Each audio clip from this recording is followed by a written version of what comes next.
Give me the headlines presented by Hyundai, so we got to get these out so we can get them on the doorstep as soon it. as possible.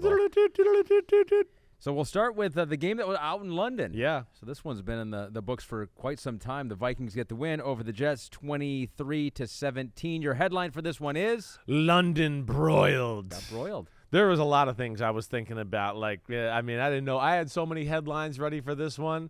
Not exactly the Concorde, okay? Yeah. The Jets aren't exactly that. I know that. But yeah, London broiled. You go over there, your defense plays that good, really played well enough, and did as good as anybody has done the whole year on the Minnesota Vikings offense, and their offense lost the game for them. Plain and simple. It was there to be had, right? Aaron Rodgers with the turnovers, of course, is the big story of the day. He finally did what you wanted him to do. Yeah. Throw some interceptions. Yeah, right. But right. these weren't actually taking chances interceptions. No, that's the problem. That is the problem. And it's what we've talked about. People are playing them and just going, we know what he's going to throw, where he wants to throw it. When we blitz, it's the second week in a row I've seen two coordinators go, I know exactly what he'll do in blitz. I know the 4 or 5 plays he'll check to. And everybody's all over that stuff. So you think that was the Van Ginkel pick six? 100%.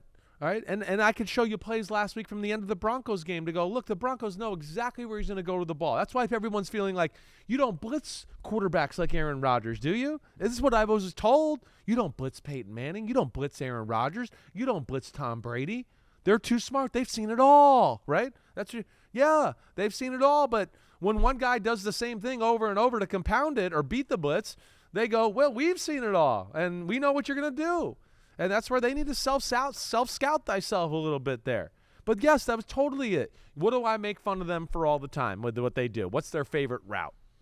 Slant? Yeah, duh. Slant? What do you think he was throwing on that pick six? There was 3 slants to the right. Inside slant, Garrett Wilson slant, and one more slant on the out. So only one guy was not running a slant, and that was Van Ginkel. Van Ginkel, right. And it's like he literally knew where he was going to go with the ball. He went, he won't throw to the tight end on this one. He's going to go for Garrett Wilson on the second of the 3 slants, and he dropped right underneath it, and he threw it right to him. It's embarrassing that they couldn't even get a first down until the second quarter. They couldn't do anything. Their defense kept them in the football game for a while. It really did. And then they finally got it going, right? They caused a turnover, got a short field, got the touchdown, 17-7, and they started to hang around there. And they got in a little bit of a rhythm as an offense. But still, it's too hard. It's all too hard. 54 pass attempts for 244 yards. 22 targets to Garrett Wilson. They connected 13 times. So right. Just and very few are down the field, right? They don't seem to be on the same page a lot of times, too. No, there seems to be a little miscommunication. With both of them. I would agree, and I think Garrett Wilson, like we heard him say this past week, he's going, wait, we don't do anything on offense. I see all these other offenses doing this stuff. He's going, all I do is run bubble screens and slant routes. So, yeah, he's not feeling it.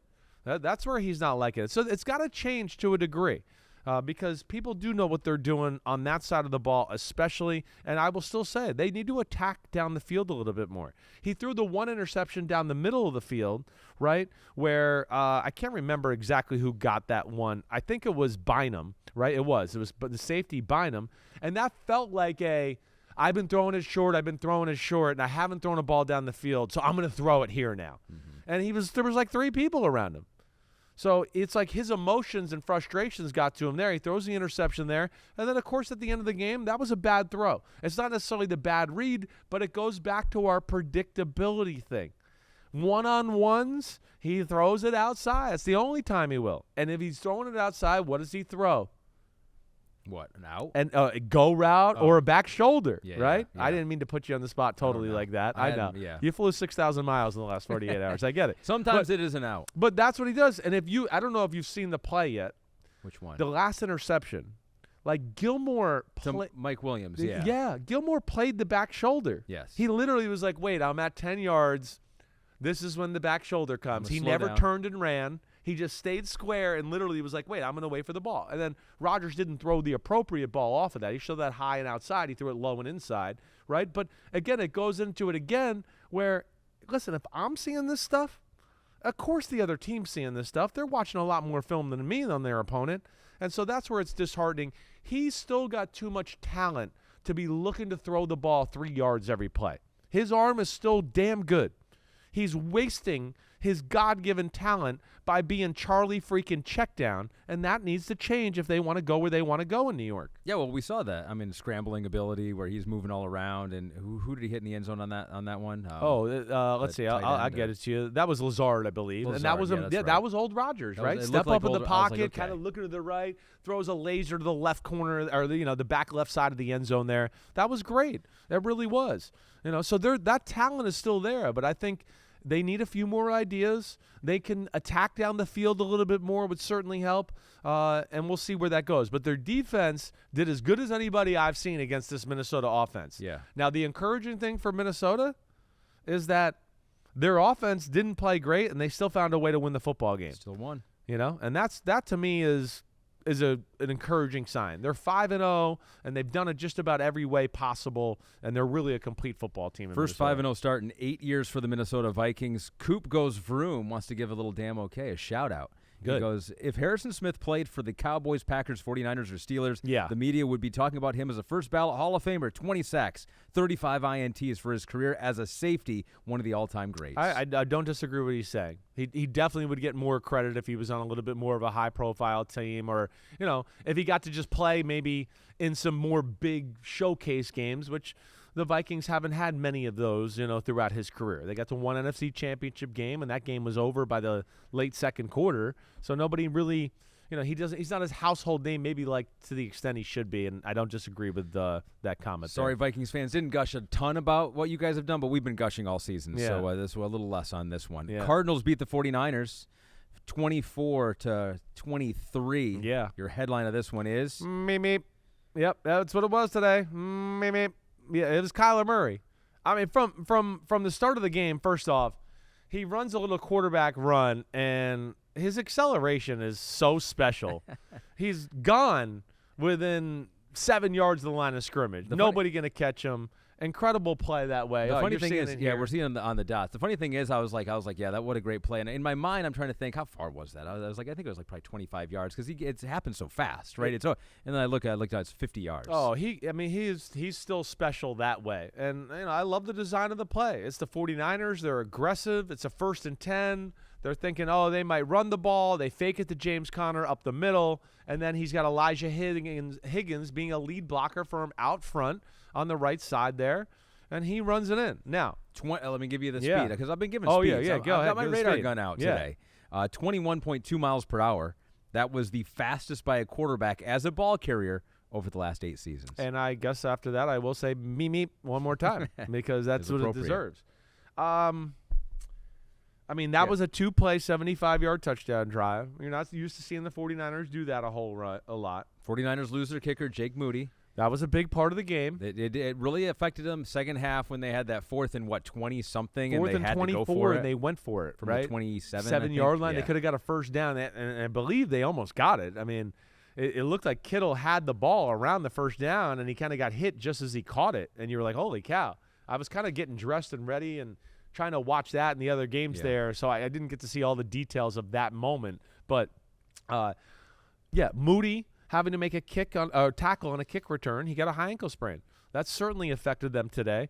And the 49ers, here's another game like we talked about yesterday or last week, and there was a few today, where you felt like, again, they outplayed the Cardinals.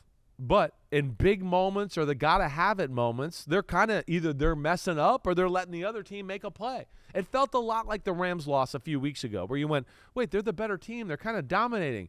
But, oh, man, it's a fumble. Oh, it's an interception. Oh, we can't kick a field goal in the big moment. Oh, we let them make a big play in the big moment. It's just stuff we haven't seen the 49ers do a whole lot in the Shanahan era, especially when they're playing well. They're the best 2 and 3 football team in the league, but definitely a little concerned that they have not had the mojo to figure out how to win some of these close games this year. So this is either really good news or bad news, or maybe a little bit of both. They have a losing record through 5 games for the 7th time in the last 10 seasons. So they have been in the situation in the past, and of course they've been very successful. Lobs all day says, damn okay. You say Kyle Shanahan is a great coach, but why does he have a hard time finishing games? He always seems to blow fourth quarter leads somehow, some way. Please elaborate. Thank you. Yeah. No, I think that they can maybe lose their aggressiveness with fourth quarter at times. He's like maybe doesn't call as many aggressive plays on the offensive side of the ball. I think that would be part of it. A part of it too is, I always have said this, the Seattle scheme is just that lays it out there for teams to nickel and dime you and come back and make it a game. I think there's that aspect there.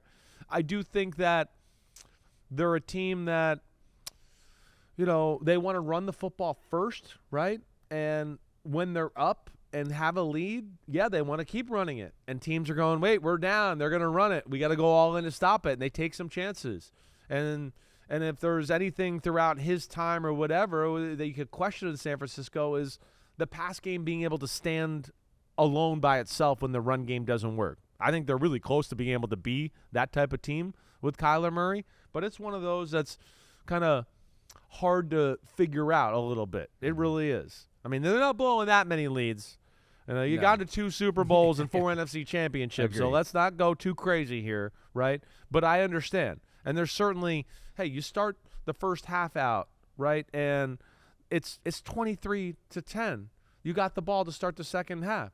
They get a tip pass interception to start the third quarter.